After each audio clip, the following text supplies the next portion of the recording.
I live in my head so that I can filter out anything that would be unsafe. And so, looking at that, I'm not showing up for myself fully, I'm showing up for my fear and my anxiety.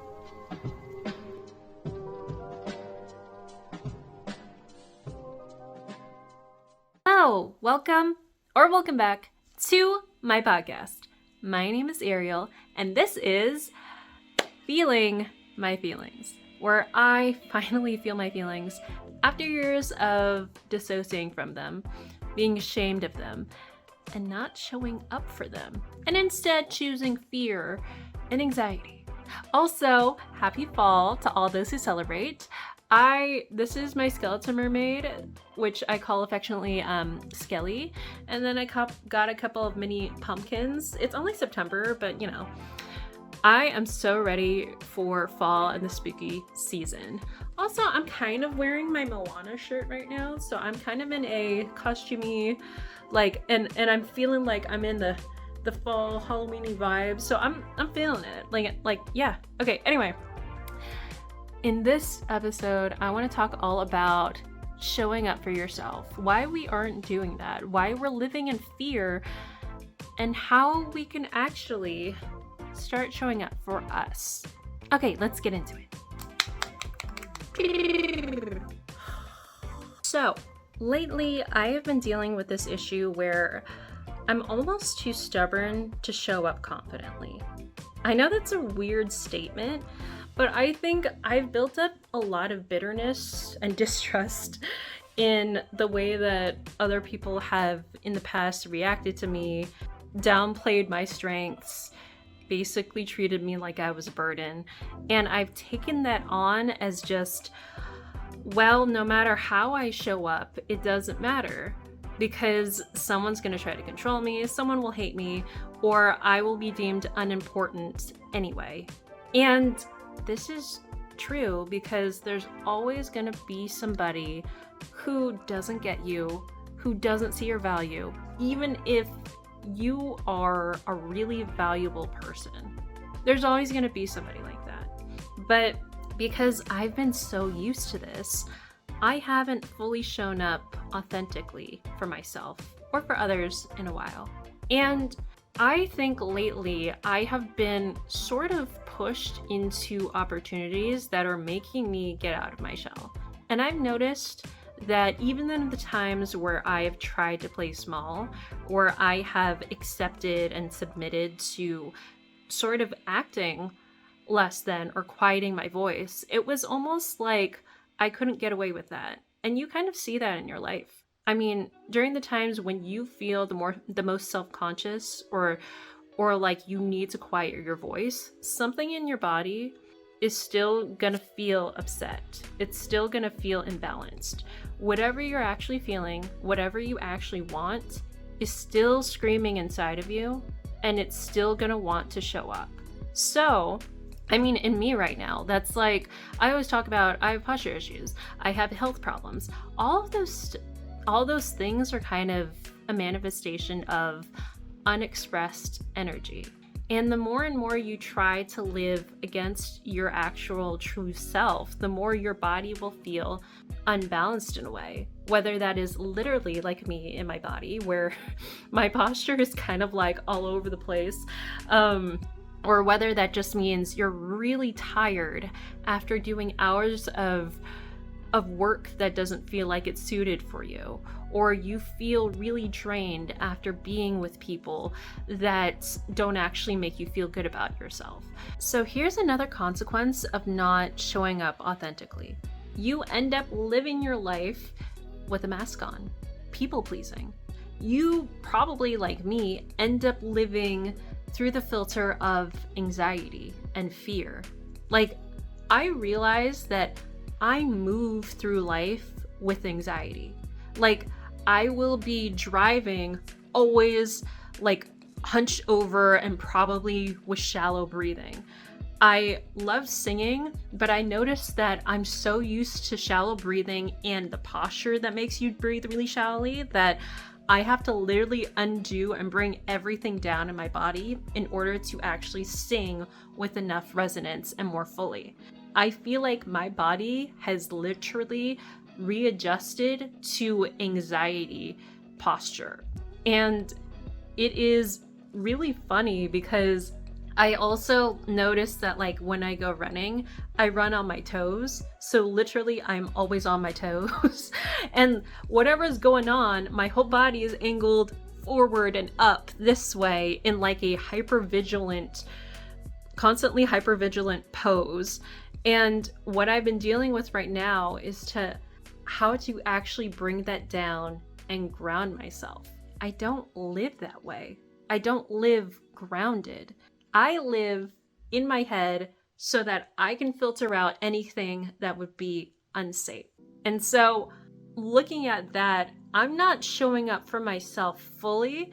I'm showing up for my fear and my anxiety. Here's a really important question that I think we need to ask ourselves.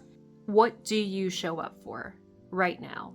And what don't you show up for? I guess another way to put this is, what are you prioritizing and what are you not prioritizing in your life?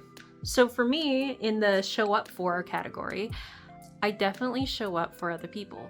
I show up for their feelings. I show up for their weak moments. I show up for whenever they feel in lack, and I try to help out.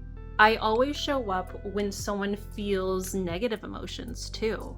That's actually probably my forte. I do really well when people are feeling really low. And that's a great skill within me. And I think that's my primary function at the moment, which is not something I want to prioritize as much, although it's really important to be that person. I also, in general, kind of prioritize my masculine energy, or just in general, my sort of dutiful energy. So I show up when I need to pay my bills, when I need to sacrifice something in order to make everything better for other people. I show up for little things that are like not as fun, but you still have to do it. So like, I will definitely clean and organize regularly. I will do my laundry, I'll wash the dishes, stuff like that. But, you know, that's the basis of a really great moral person. But that's kind of also the bare minimum person. And I think I've been living very overly so for others. And so what do I not show up for? I don't show up for my own feelings as much. I don't show up for my weak moments as much. And I think that that's really common for people. I don't show up for my feminine energy and my feminine side enough. And I think a lot of us relate, especially Americans. We're not very fond of our softer side because we think it's weak, or at the very least, we think that it's a waste of time. So feminine energy, meaning the sort of more caring side of us, the sort of more just relaxed side of us, the free-flowing, unplanned, unstructured part of us. Is that ever helpful in our lives? Isn't it a burden to have to make room for relaxation? Isn't it like annoying and a waste of time to meditate? Isn't it annoying to cry? Like, who thinks that crying is actually productive? I actually do now. And even further into like feminine energy in terms of like physical, like womanhood, I don't really show up as much for wearing makeup or doing girly things. And I used to even I only recently started to get my nails done, but before that I would just be like, that's such a waste of time. But I also understand now that a lot of the sort of like feminine things that are like fashion, makeup, getting your nails done, that's a form of expression, which is artistic, which is free-flowy, which is very feminine. And I noticed that as creative as I feel like I am at my core, I have also not shown up for my creative self as much.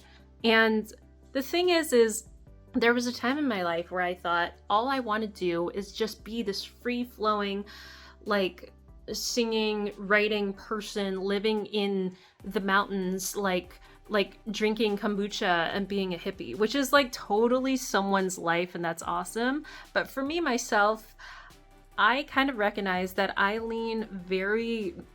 think my true core self wants to be a good balance of those two things, of being really masculine and being really feminine, and I don't think for me that I would be truly happy mostly being one or the other. And yeah, so that's what works out for me, but I've just been realizing that I've been ignoring and not showing up for a whole side of myself. And obviously, that is creating a sense of bitterness, a sense of rigidity, and tension in me. And in general, I'm just not showing up for my core self and my feelings. And it's not a waste of time to, and it doesn't feel like you're too soft for doing those things too. Because if you don't show up for yourself in those ways, how are you going to show up happy and caring and loving and truly supportive for other people? Because at the end of the day, as much as I'm helping others and sacrificing myself or something, I'm always depleted, and eventually I'll get too tired to show up for them anyway. So, what's your list?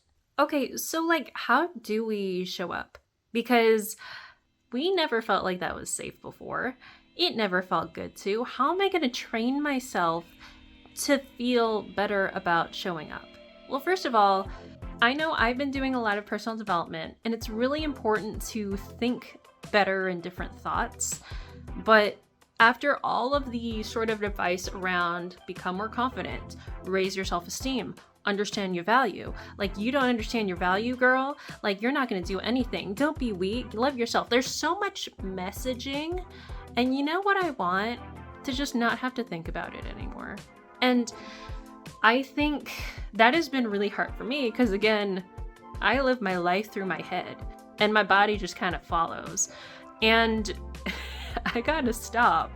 And I used to hate when people would tell me, like, stop thinking, you think too much, or just do it. And I realized that it's not really just taking action that fixes the overthinking. It's being present with yourself, in your body, in those actions. And so this is the thing that I feel like is going to be most important for me to finally show up authentically. To show up, you have to be present. And I know a lot of people think that authentic confidence comes from having an aura, having a presence. You hear people describing really great actors that way, because no matter whether they are really loud, really quiet, whether they're crying or they're laughing, or they're just sitting and staring and reacting to another one of their co-stars, actors have such presence when they're just in their bodies, when they are just with themselves.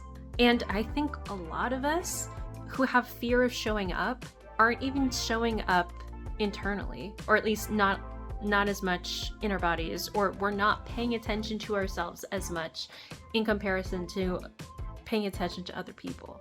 I think if we just stopped trying to correct ourselves all the time and stopped trying to put on confidence and stop trying too hard to look or to feel confident and to be really energetic and loud to be confident, if we just kind of were there, grounded in ourselves, allowing ourselves to observe our feelings, to be with them, to listen to them, we would be present and we would have more presence and we'd show up. And this is still a very foreign concept to me because, again, my whole body is angled upward and forward right now. And like, even in breathing, like I actually have to do a lot of breath work in order to feel present in myself. Like I'm not even breathing deeply as well anymore. Like that's to the point that I'm at right now. And it's really interesting because there's part of it that feels lonely when I'm just present with myself. And it also feels boring because you may be used to just living your life through the excitement, almost, even if it's not healthy excitement, through the excitement, through the stimulation of thinking about other people, of reacting to them. It may feel foreign in your body to be present and relaxed, as opposed to what you may associate with life and being alive, which is in reality just so much anxiety, so much unhealthy excitement. I feel like it's really important to be aware of these things mentally and to really just make yourself do things so that you can retrain your body to do stuff. But overall, allow yourself to be led by you and to be present with you. So in order to be really present with ourselves and to show up, we need to be there for our feelings in the moment. This is hard because a lot of us, maybe we're not even like purposely trying to ignore our feelings. It's that we have too much stuff to do, or like we have too many responsibilities. We got people, and you may have kids, you may have a boyfriend, you may have friends, you have your work, you have all your extracurricular activities, you have school. I don't have time to be sad. I don't have time to be anything other than extremely confident in myself, extremely positive, extremely upbeat, and everything else is just gonna disrupt the productivity of my day. And how American is that? This is not sustainable. This is not healthy. And ultimately, again, your body is gonna scream at you that it needs its feelings to be felt. And I love, God, Pixar is brilliant because it explains the importance of having different emotions and how to use them in Inside Out 1 and 2. Spoiler alert if you haven't watched those. So in Inside Out 1, we see that sort of the leader of the emotions is joy, which is what you could say is positivity and happiness. And while that's really important as a driving force, throughout the movie, Joy basically ignores sadness. And she thinks sadness isn't helpful for this person to operate. But she realizes that people need sadness in order to grow, in order to move on and become wiser, and to understand other people, and to be empathetic. So finally, at the end of that movie, she allowed sadness her time to really take control in the moments where it was needed. And in the second movie, Joy was trying to be in control again. However, a new character, a new emotion, anxiety, decided to take over. And it completely took over. Anxiety was the driving force for everything. And throughout the movie, you saw that not only did anxiety discard the rest of the emotions so it wouldn't feel anything else, it also got to a point where the person lost their sense of self and their authenticity because they were so driven by anxiety and thinking for the future. By the end of the movie, anxiety realized that it was going overboard, that it was causing meltdowns and burnout in the person, that it was losing its true goodness and morality because it was prioritizing all this other stuff. And so they determined that anxiety was still important. It was still needed in order to plan ahead, in order to create safety, but it was not supposed to be the one in charge. Pixar. Okay, can I say that? I'm not monetized yet, so I can say that. But anyway,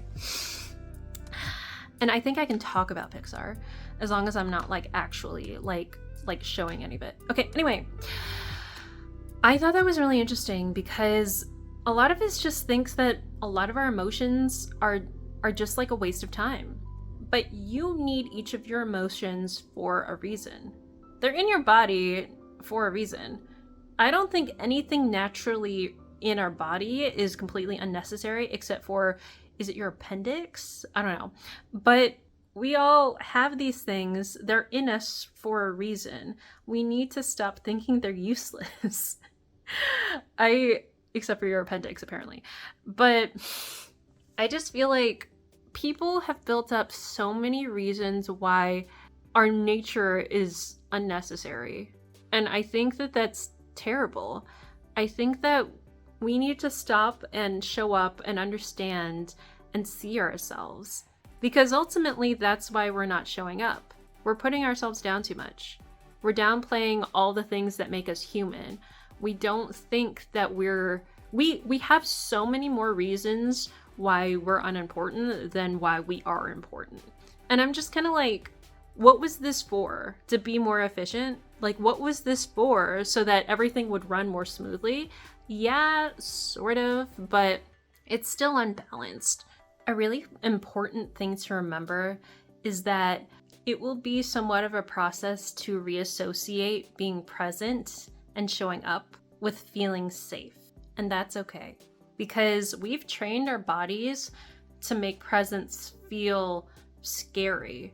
I mean, especially if you feel shy, if, whatever's been happening in your life, that can be hard. And for me, I have been trying to take moments where I'm not thinking as much. Like, I'm doing stuff like meditating and like yoga, and especially working out, being in my body and paying attention to it really helps. Literally just breathing and focusing my breathing helps. Singing, getting back into singing helps, because that requires better breathing and a lot of like coordination in your body with breathing. Doing things physically really helps. Like if you're crafty, like doing something with your hands. I think it's just really important to not constantly just be doing stuff that's heady. As much as I love writing, it really helps to write. Sometimes it helps to write in a journal physically with a pen, as opposed to just on the computer. And then just like being in nature, like taking showers, being around my dog, like stepping foot on sand, being present with the sun. All of this stuff I know seems really simple, but it's like, I want you to be able to take in those moments where you are present, because that's how you show up for yourself. And you show up for the rest of the world and in life, and you actually engage really presently with life. I think it's important to separate what's going on in your head from what is going on externally. I forget what the technique is, but a YouTuber named Aaron Doughty, he is awesome. He does a lot of spiritual stuff and personal development stuff. He talks a lot about creating separation in order to hold your frame, in order to recognize what's outside of you. So you, as an empath, don't take on too much, but also so that you're not too stuck in your head. So like, if look at an object in front of you, like for example, I have a candle in front of me. Like, I really want to look at it and go, I know this is kind of weird, but like, this candle is outside of me. And no matter what I think of this candle, it's still this yellow candle in front of me. My mind can't control it. My mind can't convince myself it's anything different. It is there and it's in front of me. And I am allowed to put it down, let it go, and walk away from it. And I know, maybe it seems silly to do that with like every object and to put, I would love if you did that though. Just give everything way too much meaning. Like, this spoon is a symbol of, I don't know, but whatever you need to do. I know I'm at that point where it's as if my whole life had been happening in my head and everything in front of me didn't seem real. So that's called dissociation. And that's exactly what I talk about, like as my sort of tagline to my channel. I learned to dissociate from my feelings and sort of make a world through my imagination and in my head to feel safer. And so now, like knowing that, like I have a lot of conditioning in my brain and in my body. And I know that it's gonna take a bit, and it doesn't necessarily have to, but I know that I have to retrain myself to feel safer, to be outside of my body. But the times where I can, I surprise myself, because the more and more I try to breathe presently, I'm like, oh, this is annoying, or this is a waste of time. And then I'm like, oh wait, that feels great. And that actually makes me more at ease. And I don't want to think too much now that I'm breathing really presently. You might surprise yourself at what actually might feel new, what feels really different from what was familiar and what was false safe for you, or what was temporarily or not completely safe for you. So, give yourself some grace, take some time, and allow yourself to lean into and maybe reintroduce yourself to yourself. What is your presence like? How can you build your presence? What do you want it to be? It's all up to you. I don't know, I was doing this like I was playing basketball, but what do you want it to be? Go do it. Also, yeah, stuff like playing games, like sports, like stuff like that, like is probably really good for you. Like, I had the thought of, like, now I'm kind of running on too much, but like I had the thought that it'd be cool to learn a martial art so that, like, I know that it's hypervigilance, but it's like very much so like concentrated in something that makes sense to be hypervigilant about. I don't know, but I'd like be in my body, and like in martial arts, like you have to have all these other specific things in your body that you have to be really aware of. I don't know. Anyway, peace and love. Go forth and be present. Bye-bye.